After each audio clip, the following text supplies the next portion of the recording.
Hello, everyone. This is Jill Aitoro with SC Media and Cyber Risk Alliance. I want to thank you for joining us today when we are celebrating our Women in IT Security honorees for this year. I am so thrilled to welcome with us today Alison Miller. She is the Chief Information Security Officer and the Vice President of Trust at Reddit, and she is among our honorees under the category of Power Player, which basically means that the nature of her role as well as her experience provides her with a lot of great influence in terms of what she is doing and shaping cybersecurity across the market, as well as efforts in diversity. So first and foremost, Alison, I want to say congratulations.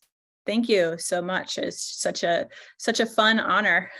Yeah, this is, I will say, and I've said this before, it's one of my favorite programs that we do. And there's a lot of wonderful programs that honor women in many industries, including cybersecurity, which is fantastic. But we definitely, try to look, at not just successful women, but instead successful cybersecurity professionals who happen to be women. And your career certainly speaks to that. So I do want to kind of kick it off with a little background. What led you to security? Is this where you wanted to be from the get-go or not necessarily? Tell me a bit of your background. I was definitely drawn into it. So it was sort of early in my college career. I just started to become really interested in technology and where it kind of intersected with business.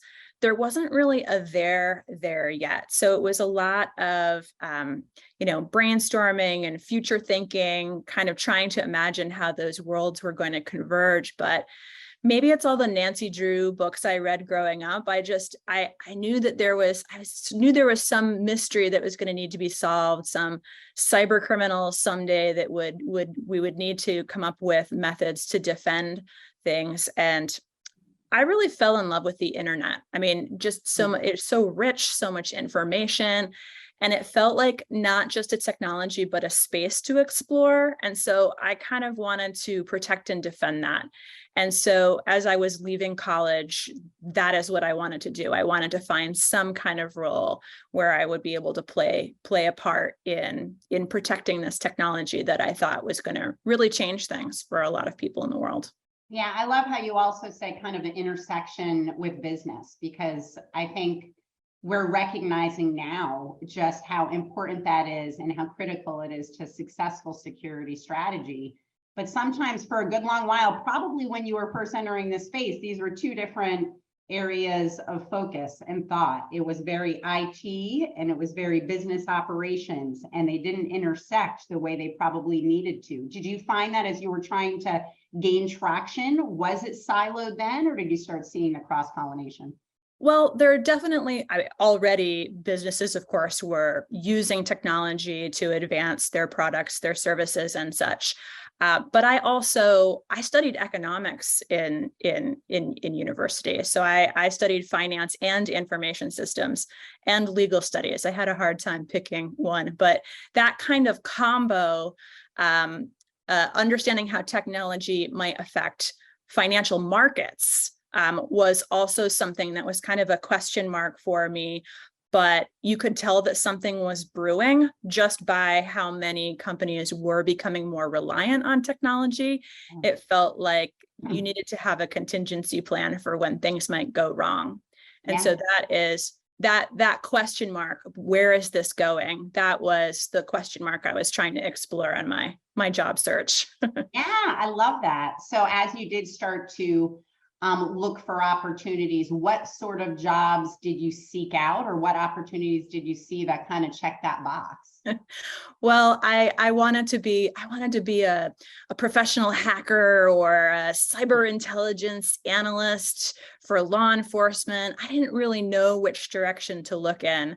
It took me, and in fact, I would say I ended up not finding it. I ended up taking a more general IT business analyst type of role because Every door that I knocked on, they seemed to say, we don't know what you're asking about. We don't have that here, or we have that here, but you need 10 years of experience. And so like a lot of folks who are leaving college for the job market today, they feel like, well, they don't have the experience to get even the entry-level jobs.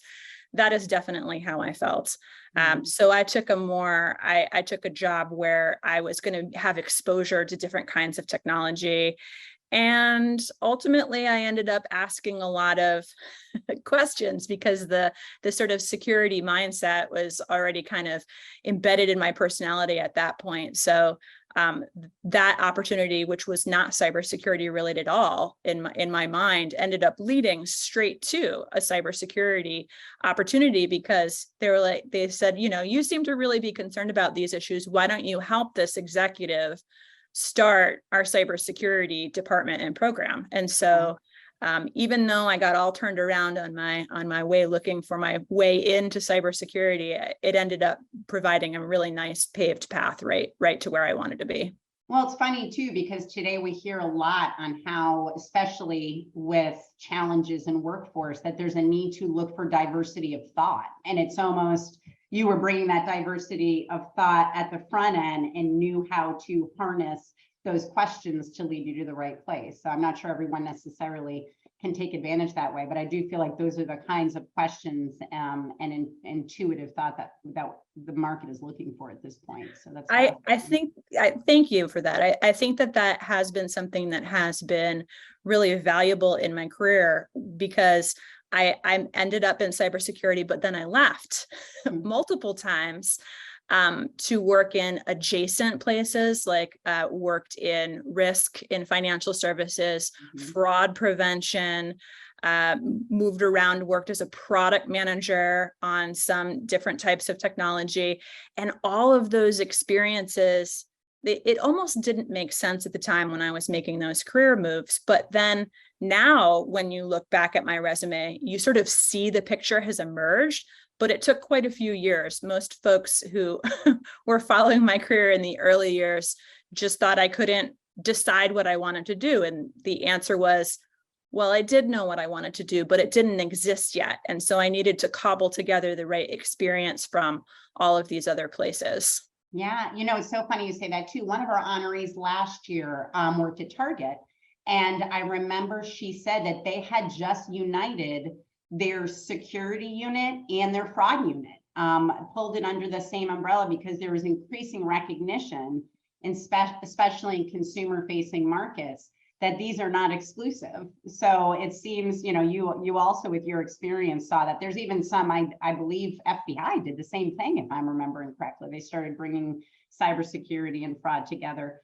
It's funny too, because I was intrigued with your job title because you have trust. In addition to being a CISO, you do have trust in there.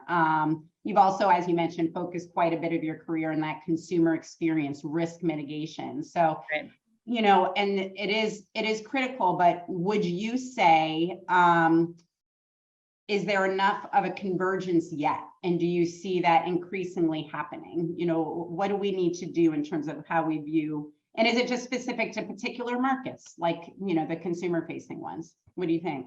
I think it depends on the company and the market to a large extent. So I keep leaving and coming back to social and fintech. And those are places where, as you say, cybersecurity, it's kind of wound up in fraud because it's cyber crime. It's sort of the manifestation of that. I'm not sure if that's necessarily going to be true in banks, because there's actually a lot of subject matter expertise that's specific to fraud or is specific to cybersecurity. And one of the things I'm thinking about from fraud is understanding data analytics and machine learning and big data and all of those things that are bread and butter for fraud analysts, but are not necessarily being directly developed by cybersecurity teams, except in some places, in maybe in some of these more consumer focused where their products are direct to consumers via technology, where the things become intermingled. But we were very thoughtful in coming up with that trust banner, because one reason is because my background is so varied. I tend to run these sort of integrated, blended teams because I have that blended background. And so we wanted a banner that was big enough that it could cover safety, it could cover security, it could cover privacy and compliance, it could cover fraud, just depending on what the needs were for me to build things and run them. But the other reason is because there are a lot of CISOs and security teams that do have these blended roles. And oftentimes they will describe them under a banner of risk, which I think is relevant for me as well. But I really wanted to reinforce what I was bringing to the table for Reddit, because Reddit's mission is to bring community and belonging to everyone in the world. And I don't think you can't do that if you can't build relationships with folks, if you can't build a relationship or have some kind of underlying trust in the platform behind the communities. So I really wanted to sort of double down on the positive value that I'm bringing to the table for Reddit and our communities. And credit to Reddit, which comes out sounding funny, but to give you the flexibility or to recognize the power of what you brought to the table. Because I know I've reported on this challenge in terms of you don't want to call it hierarchy, but the structure within an organization, where a CISO sits, who reports up versus who is above the CISO and so forth. It sounds like they almost turned that around to some degree and said, okay, what is it we ultimately want to achieve with Alison? And let's make sure that we're structured in such a way to do that. Is that fair to say? I think so. I think I work for the CTO and have peers who are engineering leaders and IT leaders. And I think that the philosophy and culture is around building. And so the fact that I'm a builder and want to build in these different domains, I think there's plenty of work to go around. So they're sort of happy to bring someone in who wanted to tackle a number of different things. Yeah, that's exciting.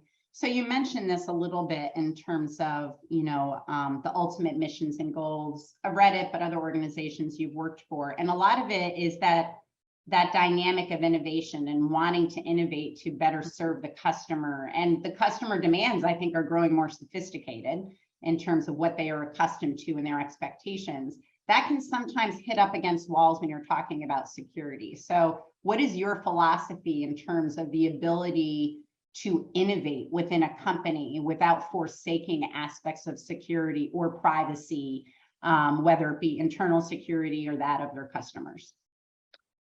Well, I'm an innovator, so I'm excited to work at a company that embraces innovation, because I know that we as cybersecurity professionals or trust and safety or fraud professionals, we can do better. We can do better to protect end users and make sure that they have a great experience. So part of it is I'm excited about that because I feel I have a role in it. Yeah. I do affect the customer experience, so it's important to me that impact brings value and is positive. But I think you're also talking about when you put guardrails in place, it's funny how those guardrails tend to slow things down. Yeah. And I think the way that I've approached that before and that I'm approaching that here is I want our folks who are responsible for doing risk control to really feel like they are partners in accomplishing the end goal. And so I talk a little bit, I use there's sort of an industry concept of like red team and blue team and purple team. And I kind of use purple team a little bit differently because when we are talking to our developers, our product managers, our business folk, we do want to be able to identify problems, which is kind of a red team approach, but we also want to be there to help them achieve their goals and provide solutions, which is maybe a little more blue team, if you apologies for that weird metaphor, but I really do want folks who have the breaker mentality so that we will understand where the problems will come up. But I also want them to be creative innovators so that we end up with the best result for our business and our customers. Yeah, that's awesome. That's great. Now, you worked across a couple sectors, looking at your experience. Certainly, you've been in tech quite a bit, finance, as you mentioned. I think you even touched on big pharma a bit and everything over the course of time. And we've seen an interesting evolution in terms of, like we just mentioned, expectations of customers. Finance was always at the top in terms of cybersecurity, information security, but now their expectations are changing and their customers are asking for different capabilities, which is shifting the approach. So when you look at the various verticals, are there particular ones that you feel like are really exciting to watch when it comes to blending that innovation and security together? Or are they all kind of doing interesting things in different ways? Well, I tend to, you can tell from my career, I really love fintech and I love social or things that are direct to consumer. And so I think those are fun places to watch. Because I spent so much time in fraud prevention, I have a lot of the sort of data science skills and being able to work at tech companies. I think they are also exploring how they can use data to make user experience better. And so that's I think that there's still a lot of room there in how we use data in cybersecurity. I know everything has machine learning built in these days, but I still think that we've really scratched the surface of what's possible.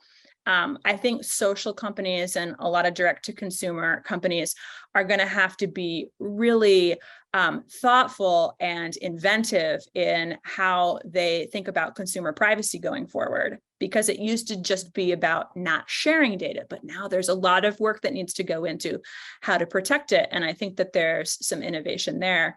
And then just for funsies, I really love watching video games, online games. Because they have a really passionate user base, and they are very they like to game things. So I think that there's some interesting lessons to be learned by watching that industry as well. I love that, and there's been some security issues that they've had to tackle that have certainly emerged. We've written on that and how they're being targeted, which is always fascinating to watch. I have a child that takes full advantage of that market. So last question, this is the Women in IT Security program, of course. I love to just ask, I'm asking everyone that I speak to this year going around, like, what advice would you give to women that want to be a CISO, not just want to enter cybersecurity, but they want to be a CISO? What would you tell them? Well, when folks are early in their career, I generally recommend, don't get too spun up about a particular path or a particular title. Try to find the fun, work on projects you think are interesting, try to find places where you're going to be able to work with a dynamic team and see how that feels. Make sure you hire your manager, find someone who's going to help you learn and grow and let you feel supported as you start to explore. But then as folks do get further on in their career and they say, yep, that's the role that I want, I think one kind of hack, if you will, is to go onto LinkedIn or some other sort of profile site to kind of understand folks who have a career that you admire. How did they get there? What kind of roles did they take? And there's nothing that beats great feedback. So if you can find some of those folks to help you understand what's missing on your resume, or what do you need to demonstrate a little bit more, or what would you need to explore? The fact that I have such a weird resume has really been helpful for me, because CISOs, I think CISOs, we've gone past the point where the CISO was the best security analyst who became the best security engineer, who became the best security manager. CISOs as executives, they need to read a balance sheet. They need to be able to persuade fellow executives. They need to be able to provide visionary strategy, manage their teams well. And I also think that they need to be fairly data driven, but that might be, my own spin on things. There's a lot of skills that are needed to be a great CISO and to be seen as a great candidate for those roles.